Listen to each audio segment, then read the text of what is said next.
Hello fellow stitchers, I'm Lynn Wilches and I'm left-handed. But before I go in too long into this video, I want to apologize for the quality of the video. I'm doing this off my computer. I couldn't figure out how to get my camera to do the video right. I did like what I did on the video on the camera, but it was just way too close. And you really couldn't see what I was trying to explain because I was working with my canvas, and so in order to use the canvas and a magnifying glass it didn't work.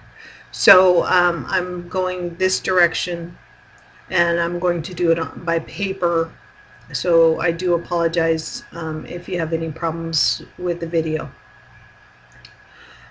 Before I get too far into it, I am left-handed, as I stated before. I am a fellow stitcher, and qualification wise I am what you would consider a 6th or an 8th generation stitcher. My all the women on my grandmother's side all the way back have been stitchers. I have a lot of their embroidery and things. So I learned how to do embroidery at the age of 5 and 6. My grandmother would have me sit in her lap and we would do embroidery. And I learned the daisy stitch, the stamped cross stitch, etc. Later on I learned knitting, crocheting, and those I do right-handed only because they couldn't figure out how to teach me left-handed. And those are actually the only two things that I do right-handed. Most everything else is left-handed. As far as my cross stitch goes, I have done a lot over the years and I've learned a lot of new techniques, a lot of different things. I took a 10-year break and I started getting back into it last year. And I'm really happy I did. I have learned even more techniques than I had learned before. So at this point, I thought maybe that I could teach another left-handed person the right techniques of how to do cross stitch, or not really the right techniques, the techniques that I know and love. My way is not the right way. My way is not the only way. And my way is definitely not what you consider a professional teaching you how to do it. I mean, I don't sell my crafts, so I'm not a professional. And if you did sell your crafts, then you would be considered a professional. So, or at least that's what they believed about 20 years ago when they were doing the judging and stuff. I don't put my stuff into judging. I don't think my work is that good. I'm my own critic, and truthfully, I am my worst critic. I know when I did something wrong. I know where it is, and I'm surprised when people can't find it because I know exactly where it is. So what I'm going to do is I'm going to show you and what I do when I work on cross stitch. I work in 10 by 10 grid. So on your grid paper that has your design, always grid it in 10 by 10. So I start usually, I used to start way at the top, or I'd start in the middle so that I knew that it would line up, because I was never good at getting my design smack in the middle of my fabric. I'm still not good at that. I can work it out, and I'd still come up short on one side or the other. So I try to give myself 2 to 3 inches, so I make it bigger than what it says it should be. And I make it a lot bigger because I want to make sure I have enough room to cut. So when I start on cross stitch, I start, more recently I have started in a corner. And in this particular case, for a left-handed person, you need to start or my next project is going to be started in the lower right hand corner. And the reason why is because I go from left to right. And so it's just easier to do the right hand side and work my way to the left. It's just kind of weird that way, but I do. So when I do my cross stitch, I try to figure out the grid so that it is where when you're putting your needle down, it's going down to 2 or 3 stitches already in that hole.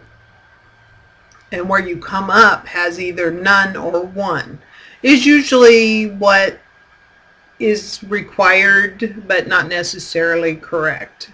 So, and it just looks better when you do it that way. You're not fighting all those threads that are in the hole.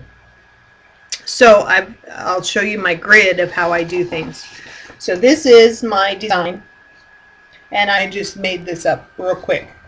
So what I do is I always start in the, over here, the left-hand side. So top left to lower right. And because it's not the one next to it, I'll skip from here to here and do top left to lower right.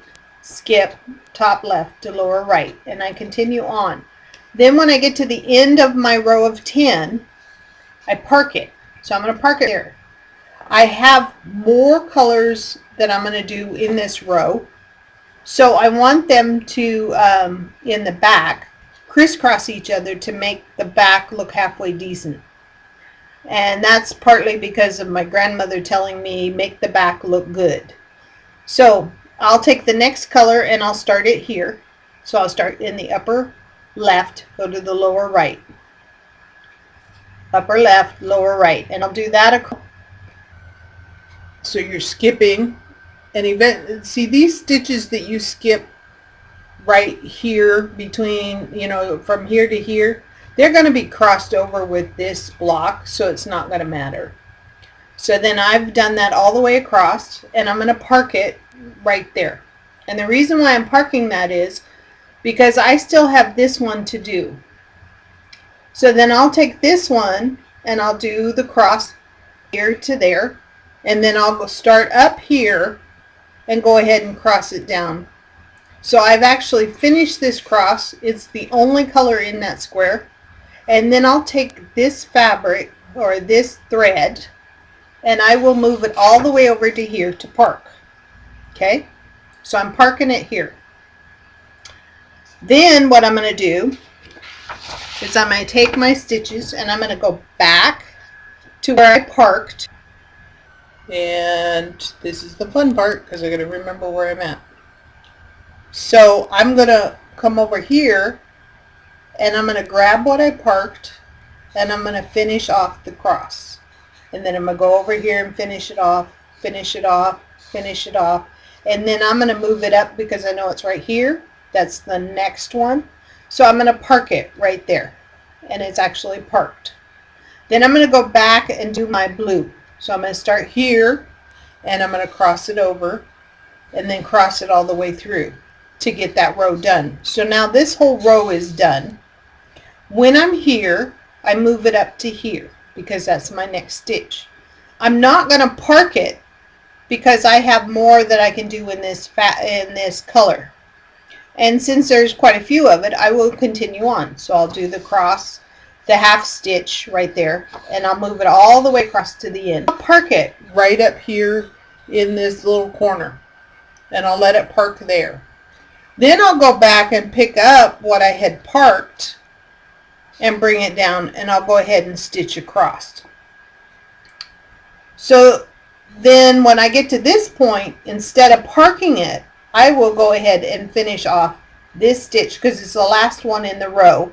And when it's the last one in the row, then I'll go back and cross over to each of those, back and pick up what I parked here and continue on. So I will park them as I go. And parking is just when you take the needle out of the thread and let the thread hang there till you're there. I like parking because to me it's quick, it's easy, and it works for me. You may not like it, so if you don't like it, don't do it. But when you're doing each row, then go ahead and do If you don't want to park, then do each color in that row and then finish off that row.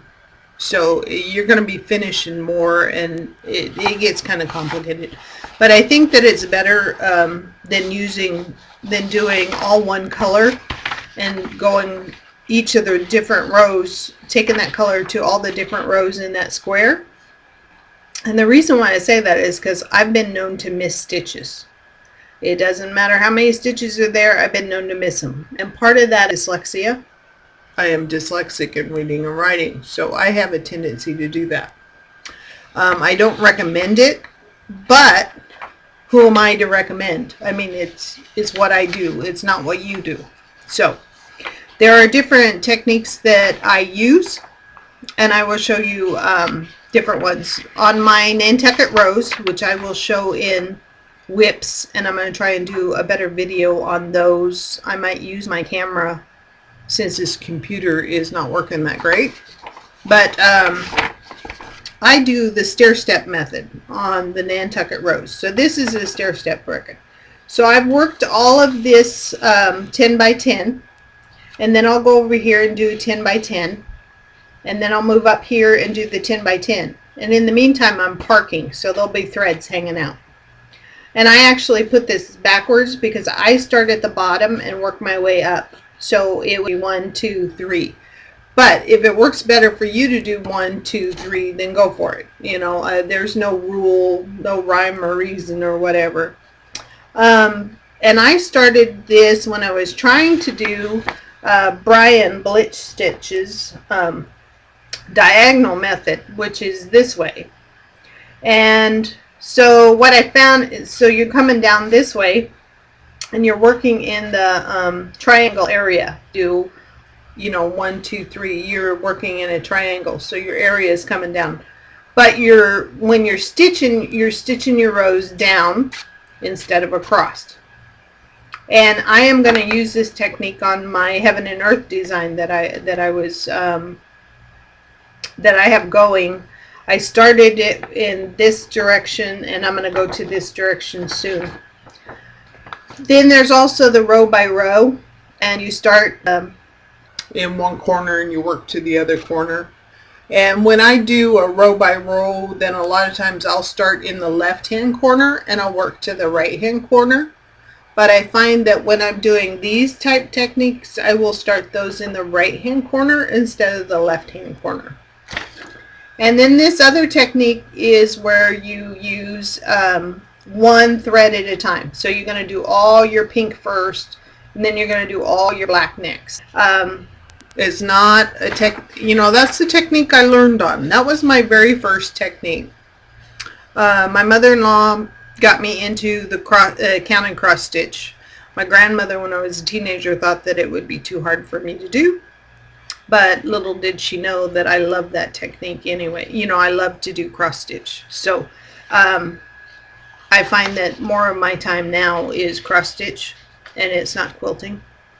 I found that even though I'm a quilter, my first love has always been needlepoint and cross stitch. So I'm back to doing cross stitch. I will do some applique. And those of you that know me on my blog, I will get back to my quilting, and I'm thinking about doing a whip for both my applique and for the so for those of you that don't know what whip is worked in progress, and quilters usually call it UFOs, which I believe is unfinished objects. So, and quilts are objects. So anyway, I hope that can help a left-handed person.